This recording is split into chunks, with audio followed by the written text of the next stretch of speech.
शरणागत परित्राण परायणे सर्वकष्ट हरो देवी नारायणी नमस्तुते। जय माता दी।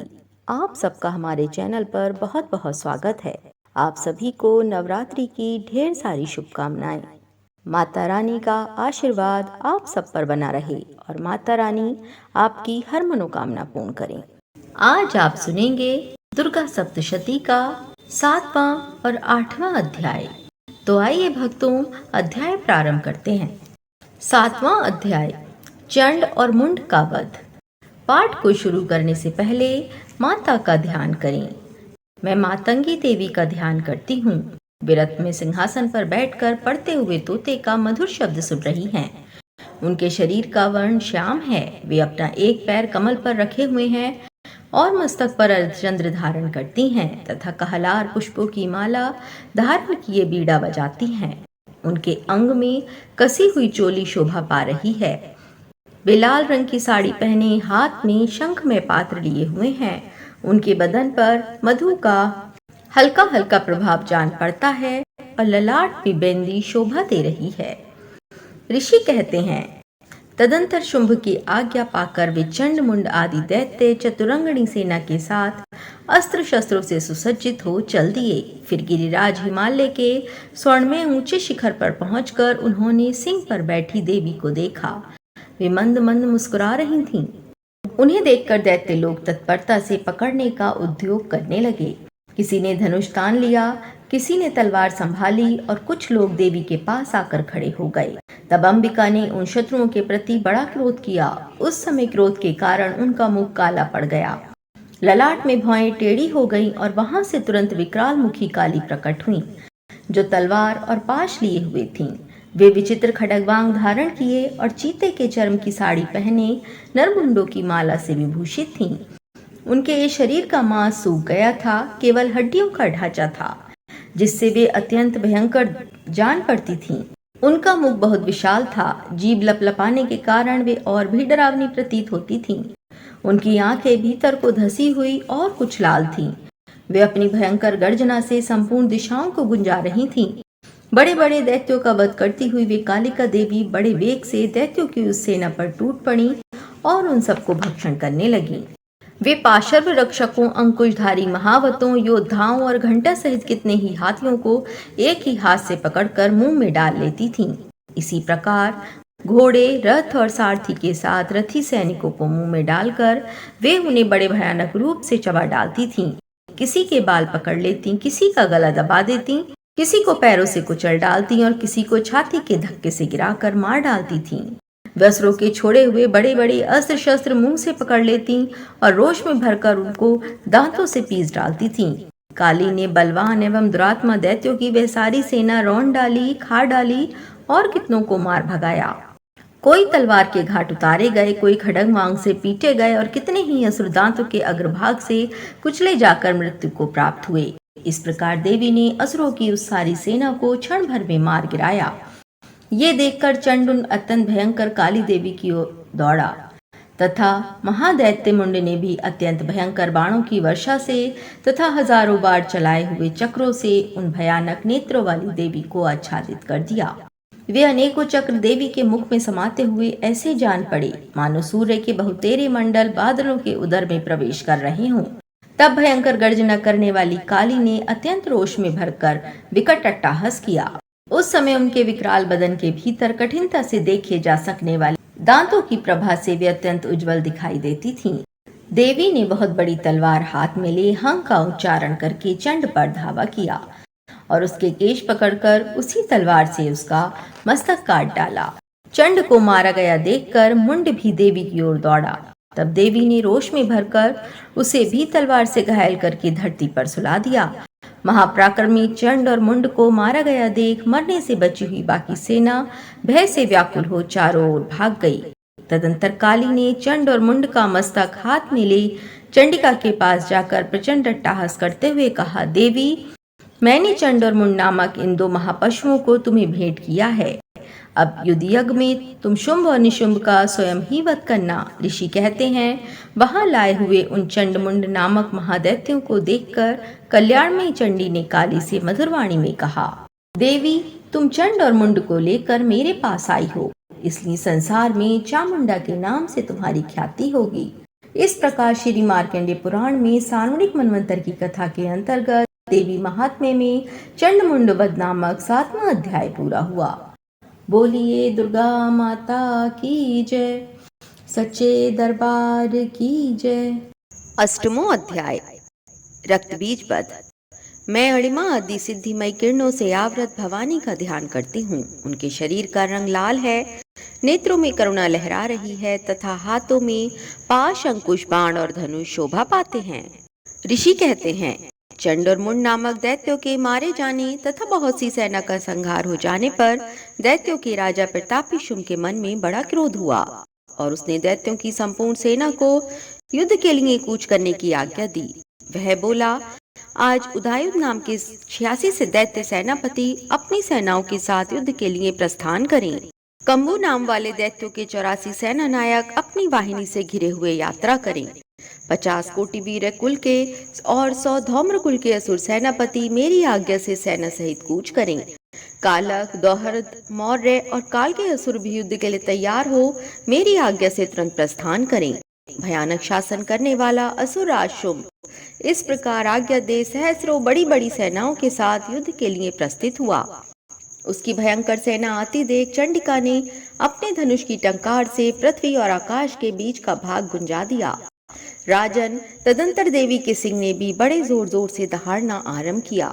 फिर अंबिका ने घंटे के शब्द से उस ध्वनि को और भी बढ़ा दिया। धनुष की टंकार, सिंह की दहाड़ और घंटे की ध्वनि से संपूर्ण दिशाएं गूंज उठीं। उस भयंकर शब्द से काली ने अपने विकराल मुख को और भी बढ़ा लिया तथा इस प्रकार वे विजयी हुईं। उस तुमुलनाद को सुनकर दैत्यों की सेनाओं ने चारों ओर से आकर चंडिका देवी, सिंह तथा काली देवी को क्रोधपूर्वक घेर लिया।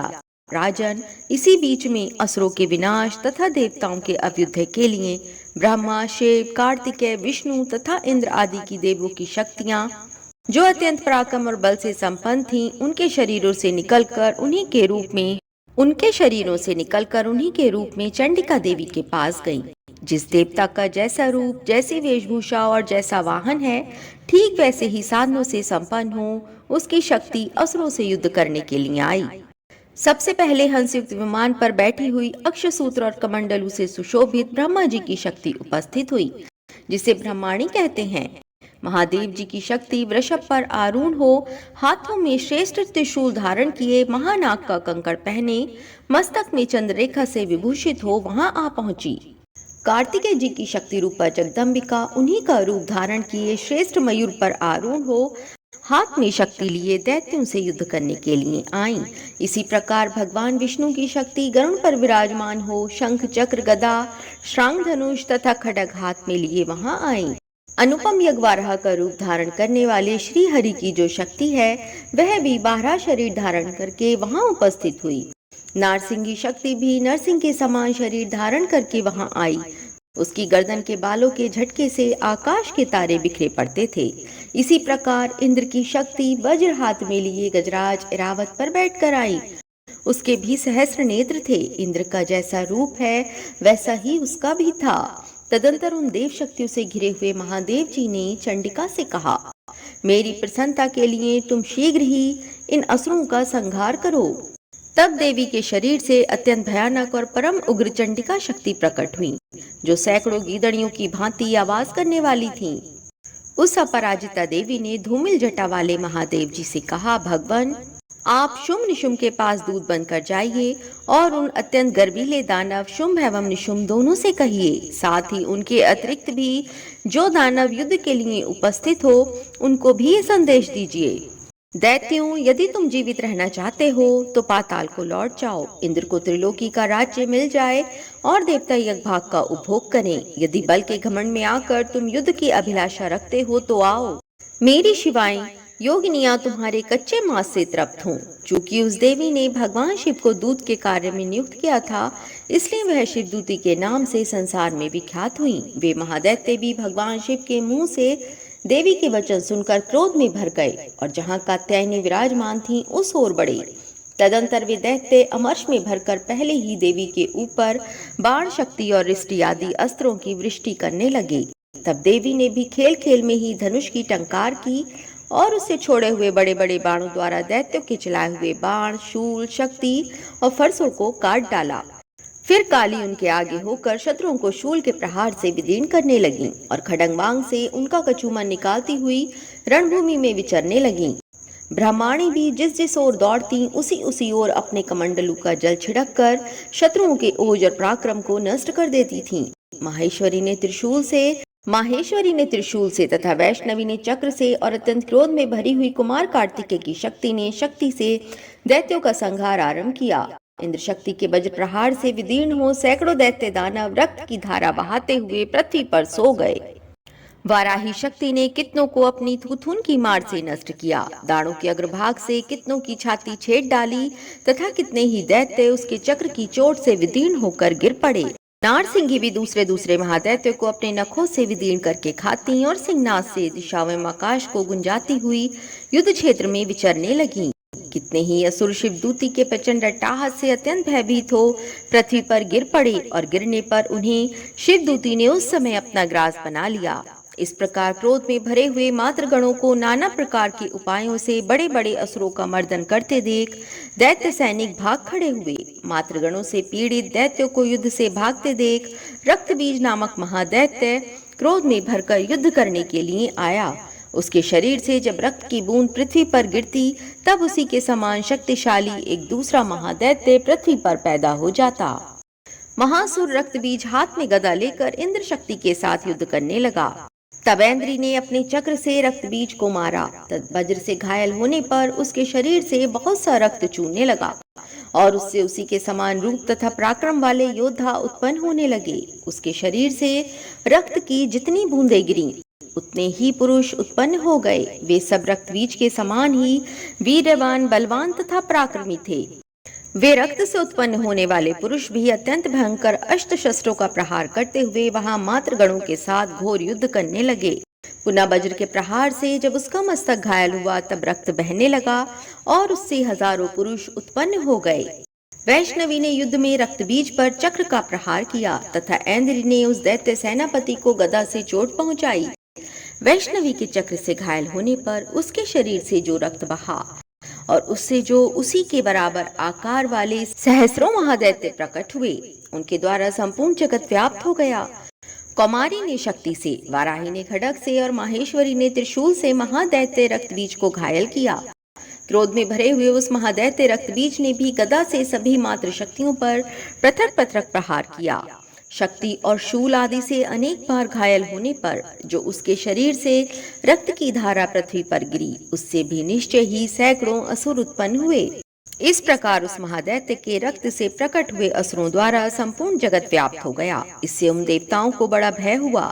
देवताओं को उदास देख चंडिका ने काली से शीघ्रता पूर्वक कहा, चामुंडे, तुम अपना मुख और भी फैलाओ तथा मेरे शस्त्रपात से गिरने वाले रक्त बिंदुओं को और उनसे उत्पन्न होने वाले महादैत्यों को तुम अपने इस उतावले मुख से खा जाओ। इस प्रकार रक्त से उत्पन्न होने वाले महादैत्यों का भक्षण करती हुई तुम रण में विचरती रहो। ऐसा करने से उस दैत्य का सारा रक्त क्षीण हो जाने पर वह स्वयं भी नष्ट हो जाएगा। उन भयंकर दैत्यों को जब तुम खा जाओगी तब दूसरे नए दैत्य उत्पन्न नहीं हो सकेंगे। काली से यूं कहकर चंडिका देवी ने शूल से रक्तबीज को मारा और काली ने अपने मुख में उस रक्तबीज का रक्त ले लिया। तब उसने वहां चंडिका पर गदा से प्रहार किया, किंतु उस गदापात ने देवी को तनिक भी वेदना नहीं पहुंचाई। रक्तबीज के घायल शरीर से बहुत सा रक्त गिरा, किंतु जो ही वह गिरा त्यों ही चामुंडा ने उसे अपने मुख में ले लिया। रक्त गिरने से काली के मुख में जो महादैत्य उत्पन्न हुए उन्हें भी वह चट कर गई और उसने रक्तबीज का रक्त भी पी लिया। तदंतर देवी ने रक्तबीज को, जिसका रक्त चामुंडा ने पी लिया था, वज्र, बाण, खड्ग तथा रिष्टि आदि से मार डाला। राजन, इस प्रकार शस्त्रों के समुदाय से आहत एवं रक्तहीन हुआ महादैत्य रक्तबीज पृथ्वी पर गिर पड़ा। नरेश्वर, इससे देवताओं को अनुपम हर्ष की प्राप्ति हुई और मातृगण उन असुरों के रक्तपान के मद से उद्दसा होकर नृत्य करने लगा। इस प्रकार श्री मार्कंडेय पुराण में सारुणिक मनवंतर की कथा के अंतर्गत देवी महात्म्य में रक्तबीज वध नामक 8वां अध्याय पूरा हुआ। बोलिए दुर्गा माता की जय, सप्तशती माता की जय।